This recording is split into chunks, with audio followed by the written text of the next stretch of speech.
전민수님, 오늘은 연중제 21주간 목요일입니다. 성부와 성자와 성령의 이름으로 아멘.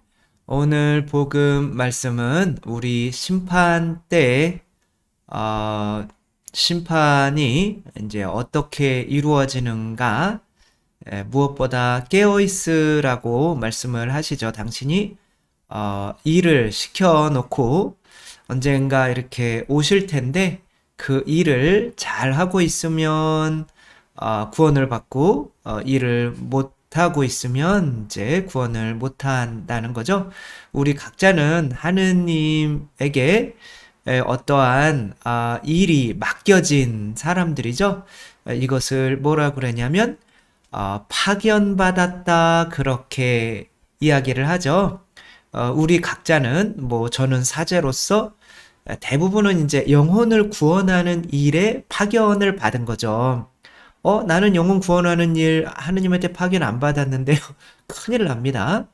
분명히 영혼을 구원하는 어떠한 일에 주님께서 일을 나에게 분명히 맡기셨을 거고 나는 매일매일 오늘은 이 의무를 다해야겠다. 그래야 깨어있는 사람이 되는 거죠.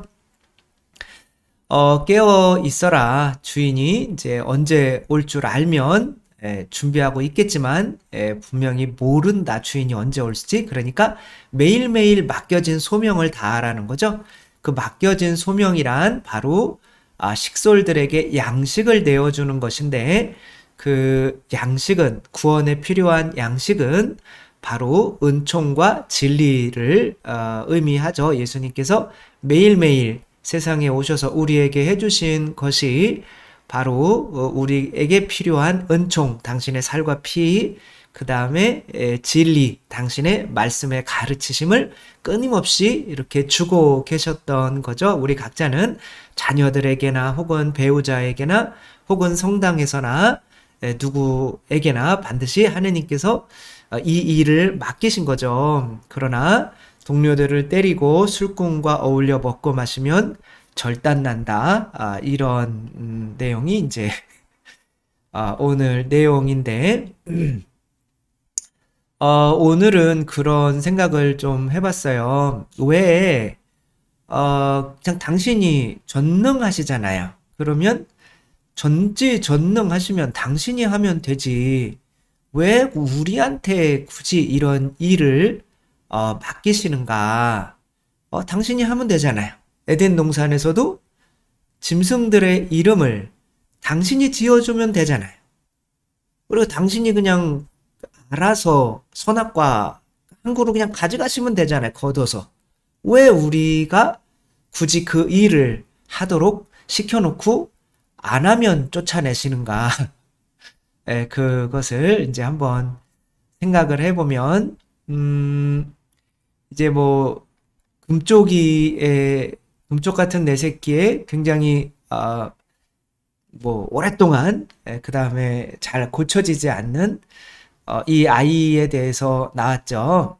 연예인, 이지연 씨의 아들인데, 뭐, 보고 있으면, 우리 자녀도 아닌데 분노 게이지가 막 상승하게 만드는 이 아이는 집안에서 자기만 불행하다고 느껴요. 근데 이 엄마는 모든 에너지의 99%를 이 아이를 위해서 써요. 딸도 있지만 딸에게 가는 에너지는 5%밖에 안 돼요. 근데 딸도 워낙 얘가 망난이니까 이해를 하려고 노력은 하지만 가끔은 섭섭한 거죠. 근데 이제 이지연 씨는, 이혼을 두 번인가를 이제 세 번인가를 하고, 이제 아빠 없이 이 아이를 키워야 되니까, 마음적으로는 이 아이에게 잘해주고 싶은 거죠.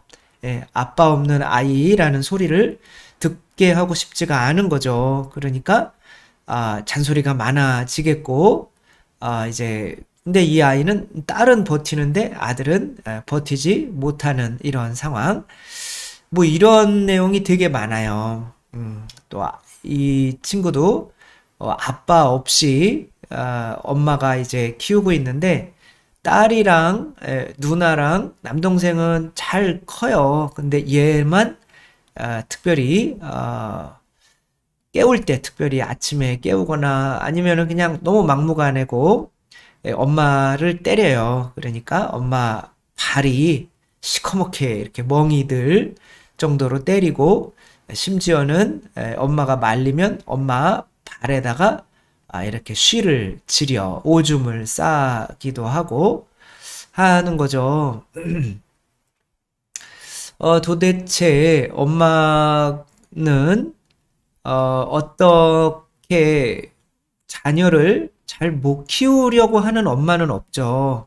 그러나 아들이 자기 다리에다가 오줌까지 쌀 정도가 되면 엄마를 어마어마하게 혐오한다는 뜻이죠. 싫어한다는 뜻이죠. 근데 이 엄마는 이 아이에게 정말 최선을 다해요. 그런데 왜 아이는 엇나갈까요? 바로 일을 시키지 않아서 그렇다는 거죠. 아이에게 일을 시키지 않고 엄마가 다 해주려고 그러는 거죠. 아침에 일어나서 다 해주려고 하는 거죠. 아침부터 그냥 너도 할 수 있다라고 하는 게 자존감을 키워주는 건데 그거가 없이 야 엄마가 없으면은 너는 정말 성장하기 힘들어 이런 게 있는 거죠. 그러니까 내가 조금 부족하다고 여기거나 남편이 없거나 이제 그렇게 되면 이 아이가 이제 제대로 못 클까봐 엄마가 너무 해주려고 하는 거죠. 그러나 이 아이들은 부모를 넘어서는 맛으로 내가 인간이 맞구나 이 부모처럼 되는구나를 느끼고 싶단 말이에요. 그 자존감을 가지고 싶단 말이에요. 그러니까 자녀들은 내가 부모를 돌봐주고 싶어요. 부모가 하는 것들을 내가 오히려 부모에게 필요한 사람이야 이렇게 되면서 성장을 하고 싶은데 부모가 너무 많이 해주면 이게 엇나가게 되는 거죠. 우리 이 위의 이야기와는 다른 우리 연서 저는 이 아이의 이런 모습을 보면서 정말 눈물이 나더라고요. 이 연서라고 하는 아이와 뽀뽀하고 있는 이 짧은 머리 아빠인 줄 알았는데 엄마시더라고요. 근데 이제 이 엄마가 지적 장애인이에요. 말씀을 잘 못하시고 그래서 사회생활이 쉽지 않으신 지적 장애인인데 덜컹 이렇게 아기를 임신해 온 거예요. 어디서 이 아이도 당연히 아빠를 몰라요. 근데 너무 잘 커요. 왜냐하면 엄마가 지적 장애인이라 이 아이가 돌보아줘야 되는 사람이에요. 그러니까 이 아이는 엄마를 깨워요. 엄마 일 가야지. 이제 엄마가 초등학교에서 청소를 오후 2시까지 아침에 한 뭐 9시부터 오후 2시까지 이렇게 청소를 하는 일을 하는데 그러니까 엄마가 지금 38살 이시고 이제 지적 장애인이시고 이혜인 씨인데 엄마는 더 자고 싶은 거죠. 엄마가 어린애인 거예요. 아까 그 어린 아이 막 깨웠는데 난리 막 오줌 싸고 난리 쳤잖아요. 근데 그런 것처럼 엄마가 이렇게 자고 있는 거죠. 그러고 있는데 이 아이가 엄마 일어나 출근해야지 이렇게 깨워요. 근데 이제 막 깨우는 게 아니라 엄마 안 가면 나 뭐 먹고 사니 뭐 이러는 게 아니라 이제 엄마가 고생하는 건 알지만 그래도 가셔야 하는 걸 알기 때문에 이 아이가 깨워주는 거죠.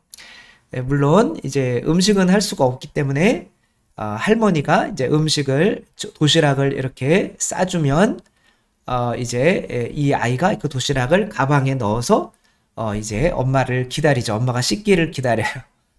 그리고 엄마가 다 씻고 나오면 아이가 스마트폰으로 날씨를 확인해요.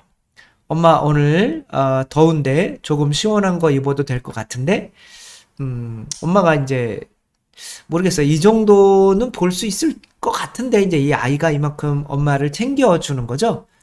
그러니까 엄마가 야, 나는 이런 걸 또 못하는 줄 아냐? 나를 사람을 바보로 하네?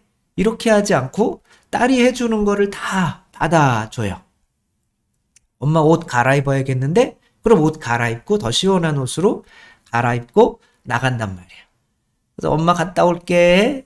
그러니까 엄마 잘 다녀오세요. 이렇게 인사하고 엄마는 학교에 나가서 열심히 청소를 하는 거죠. 그 전까지는 이제 이 아기를 낳기 전까지는 자기 자신만 알았대요. 이 엄마도. 그런데 아기를 낳고 나니까 아기한테 맛있는 거라도 옷이라도 좀 사줘야 되고 하니까 돈을 벌어야 되잖아요. 많은 돈은 벌 수 없겠죠. 그래도 이렇게 돈 벌고 이 코로나 시대에 이 일을 할 수 있는 것에 대해서 너무 감사한다. 처음에는 어디 가서 아기를 지적 장애인인데 잉태에 오니까 아빠가 나 딸 얼굴 안 볼랜다. 그래서 찾아오지도 않고 그런데 나는 내 아이를 낳을 거다. 그래서 낳아서 키우는데 이 아이가 복덩이가 된 거예요. 근데 집에 있으면서 이 아이가 자기가 밥 차려서 엄마는 일하고 있으니까 밥 차려서 이렇게 하고 요 깍두기를 이제 가위로 잘라서 자기 밥에 이제 비벼 먹는데 그 깍두기가 이렇게 탁 떨어지면서 어머 이렇게 잘 안 되네. 내가 엄마 잘라주는데 이게 자존감이에요. 자존감. 나는 엄마가 식사를 할 때 그 엄마 깍두기를 잘라서 엄마 거기에 넣어줄 수 있는 그런 존재인 거예요. 그러려면 엄마가 바보가 돼야 되는 거예요. 근데 그 엄마는 그거를 잘 받아줘요. 그래서 엄마와 딸의 관계라기보다는 친구 사이처럼 이렇게 하는 거죠. 이 아이는 TV 보면서 정말 뭐 대단한 반찬은 아니지만 이렇게 밥을 비벼 먹고 또 뭐 항상 그러는 건 아닐 수는 있어도 설거지까지 엄마가 또 갔다 와서 피곤하지 않게 설거지까지 해놓고 뭐 TV를 찍어서 그러는 것 같지는 않아요. 너무 잘해요. 그렇게 하고 이제 2시 정도 되니까 이제 엄마 퇴근 시간이 되니까 길거리 나가서 이제 엄마를 기다리는 거죠. 그 눈망울이 얼마나 이쁜지 몰라요. 엄마를 기다리다가 엄마가 이제 늦어지니까 이제 저기를 하는 거죠. 엄마가 늦어지니까 뭐 그림도 이렇게 그리고 있고 그래서 엄마가 오니까 이제 엄마랑 같이 너무 가위바위보도 하면서 이렇게 내려가는 거죠. 뭐 엄마는 아무것도 안 하냐? 엄마가 해줄 수 있는 거 하는 거죠. 자기 머리는 자기가 못 따니까 내가 똥머리 해줄게. 그리고 엄마가 해준 머리가 제일 좋다. 이렇게 하고 나는 엄마가 아무튼 제일 사랑스럽고 엄마를 지켜주고 싶고 이 아이가 이렇게 얘기해. 그리고 엄마가 위험할 때 제가 지켜줄 거예요. 근데 이 어린 나이에 엄마가 이런 얘기를 하면 아니 내가 널 지켜줘야지 네가 날 지켜주니? 이렇게 할 수가 있잖아요. 그런데 얘는 너무 빠르기는 한 거지만 그래도 이 아이가 이 엄마를 사랑하는 거는 내가 엄마에게 무언가를 해줄 수 있는 사람이 되게 해준 거죠. 그러기 위해서는 엄마가 낮아져야 될 수밖에 없는데 내가 부족하니까 혹은 뭐 남편이 없으니까 얘한테 내가 더 해줘야 돼. 막 자꾸 그렇게 하다가 보면 내 스스로 할 수 있는 게 없어지고 그렇게 되면 나는 쓰레기구나. 나는 자존감을 가지고 정말 어른으로 성장하고 싶은데 부모님이 내가 좀 부족하니까 더 해줘야겠다 라는 것 때문에 뭐 심지어는 뭐 취직하고 막 이런 것까지 하는 거는 아이를 정말 자존감 바닥으로 만드는 행위인 거죠. 그렇게. 근데 이거보다 더 어린 아이도 그런 마음이 있다는 거예요. 내가 부모를 위해서 어떤 도움이 되고 싶은 거. 그래야 부모처럼 되는 거잖아요. 내가 부모에게 도움을 줄 수 있을 때 부모처럼 되는 거죠. 그러면 하느님은 안 그러실까요? 우리가 하느님의 자녀가 되려면 하느님의 일을 내가 도와줄 수 있는 사람이 되고 싶은 마음이 있어야 하느님의 자녀겠죠. 그러니까 왜 나에게 오늘 선교할 수 있는 시간을 안 주세요? 그러면 하느님께 내가 불만을 가져도 되지만 귀찮게 왜 자꾸 내가 선교해라 그래요? 이렇게 하면 하느님의 자녀는 아닌 거죠. 내가 어떻게 해서라도 하느님이 할 수 있는 일을 하려고 하는 사람이 자녀인 거죠. 그거는 본능인 거죠. 이거는 중국 2010년에 한 여성이 이제 치명적인 자동차 사고를 당했는데 그 안에 이제 태중에 4개월 된 아이가 잉태되어 있었던 거죠. 근데 식물인간으로 있다가 보니까 이제 아이는 그래도 태중에서 성장을 한 거예요. 근데 이제 엄마가 식물인간인데 아이가 태어나자마자 이상한 행위를 하는 거야. 음식을 이제 씹을 때가 돼서 다시 자기가 음식을 이제 씹어서 먹는 줄 알았더니 음식을 입에 넣고 막 오물오물 하더니 막 달려가서 엄마 입에다가 자기가 씹은 음식을 넣어주는 거야. 이건 누가 알려줬을까요? 이건 아무도 알려준 사람이 없어요. 이 아이는 내가 어머니에게 도움이 되면서 어머니를 살리면서 나도 한 인간으로서의 자존감을 가지고 싶은 마음을 태어날 때부터 가지고 태어나는 거죠. 그래서 이 엄마를 2년 동안 이렇게 지켜서 엄마가 의식이 돌아왔어요. 근데 이 아이는 이 얼굴이 나는 왜 이렇게 살아야 돼? 왜 나는 이렇게 고생이야? 다른 애들은 엄마 젖 먹는데 나는 엄마를 먹여 살려야 되니? 이런 힘든 인생이 있나? 이렇게 생각하지 않고 이 아이 표정은 항상 얼굴이 저렇게 항상 웃는데요. 밝대요. 이게 우리의 본성인 거죠. 그래서 에덴 동산에서 하느님께서 아담에게 동물에게 이름 지어주는 게 뭐 어려워요. 당신이 하실 수 있는 일이잖아요. 근데 아담에게 시켜놓고 당신이 구경하시는 거예요. 어떻게 하나. 그래야 이 아담이 내가 하느님의 자녀라는 이 믿음이 생겨서 진짜 자녀가 되는 거죠. 우리가 하느님의 일을 할 수 있을 때 하느님이라는 자존감이 생기고 실제 하느님의 자녀가 될 수 있는 거죠.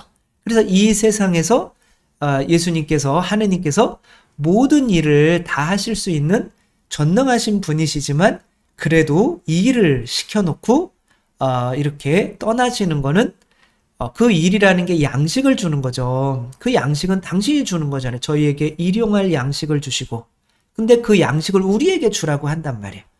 하느님의 말씀을 받아서 전하고 하느님의 피, 곧 성령을 내 피에 섞어서 이웃에게 주라고 한단 말이에요.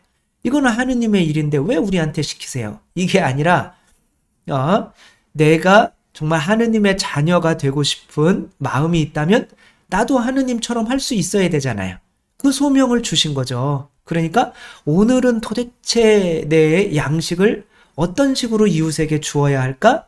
그거를 생각하고 매일매일 살아간다면 그 사람이 깨어있는 사람인 거죠. 그래서 우리들이 오늘 하느님의 일, 그 소명을 내가 오늘은 어떤 식으로 하느님의 소명을 이룰까? 라고 묻지 않으면 그것은 아직은 하느님의 자녀가 되었다고 볼 수가 없을 수도 있는 거죠. 왜냐하면 아까 그 어린 애기도 내가 부모님이라면 나한테 했을 법한 일을 내가 부모님한테 하잖아요. 부모를 살리기 위해서. 우리도 하느님을 살릴 수가 있는 사람들인 거죠. 그래서 우리에게 소명이 있고 우리는 파견받았고 그래서 그 소명이라는 거는 양식을 주는 일이고 곧 이름을 지어주는 일, 곧 선교인 거고 그것을 매일매일 내가 어떤 식으로 내가 하느님의 일을 할 수 있을까? 내가 그리스도가 돼서 살아갈 수 있을까?를 묻고 매일매일 묻고 살아가고 있다면 바로 그 사람은 깨어있는 삶이고 사람이고 언제 죽더라도 하느님 나라에 들어갈 수 있다라고 하는 거 생각하면서 하느님께서 우리에게 무조건 다 해주는 게 우리를 하느님의 자녀로 인정해 주시는 것이 아니라 당신의 일을 맡기는 것이 우리를 자녀로 인정해 주신다는 거 생각하면서 우리에게 맡겨진 소명 매일매일 주님께 물어가면서 우리가 이웃에게 매일매일 양식을 내어주는 깨어있는 저희 모두가 되었으면 좋겠습니다. 주님께서 여러분과 함께 전능하신 천주 성부와 성자와 성령께서는 여기 모인 모든 이에게 축복을 내리시어 길이 머물게 하소서. 주님과 함께 가서 복음을 전합시다. 하느님 감사합니다. 성부와 성자와 성령의 이름으로 아멘. 감사합니다. 사랑합니다.